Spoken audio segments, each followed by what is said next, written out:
Hello everyone, myself Dr. Anjali Sandeep Aute, Director of Shatayu Ayurved Panchakarma Center.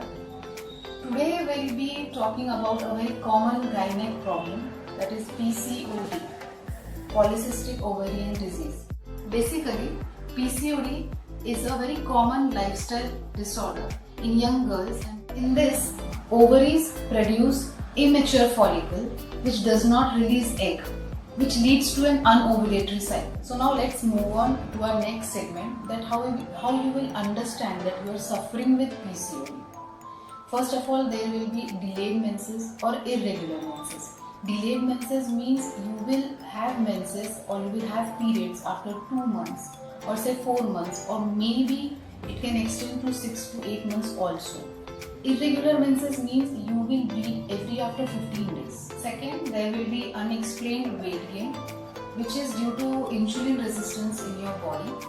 Also, we notice weight loss also. Third thing, there will be excess hair loss, which is again due to hormonal. Next, because of hormonal imbalance, there are androgenic changes in the body. So we notice facial hair growth also.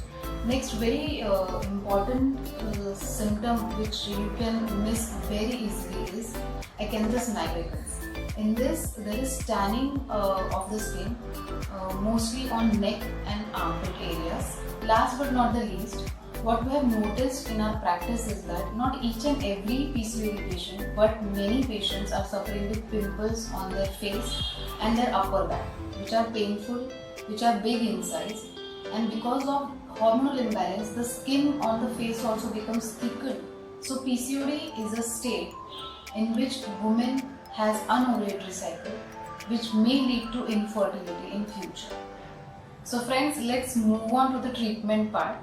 So for treatment, definitely you should consult an Ayurvedic physician for non-hormonal treatment. But the second part is how to avoid such conditions and how to reverse PCOD status. Friends, actually it is very simple. Just avoid sedentary lifestyle and make some lifestyle changes. For this, have a good night, at least 6 to 7 hours sleep. Avoid sleep during daytime. You must work out daily, at least 30 to 40 minutes, which may include jogging or brisk walking. For regularizing your hormone, you must do yoga, pranayam with Surya Namaskars also. Avoid junk food, spicy, oily, fermented food items, bakery products, sweet as well. Sweet does include Cadbury's and chocolates, which girls love a lot. So girls, please have to avoid cheese, butter, bhel puri, pan puri, everything, every chaat you have to avoid. Avoid does not mean that you don't have to eat these things, but you don't have to eat them frequently. So what you should have, you must have homemade healthy food which you must consume at regular timings. Do consume all seasonal fruits available in the market.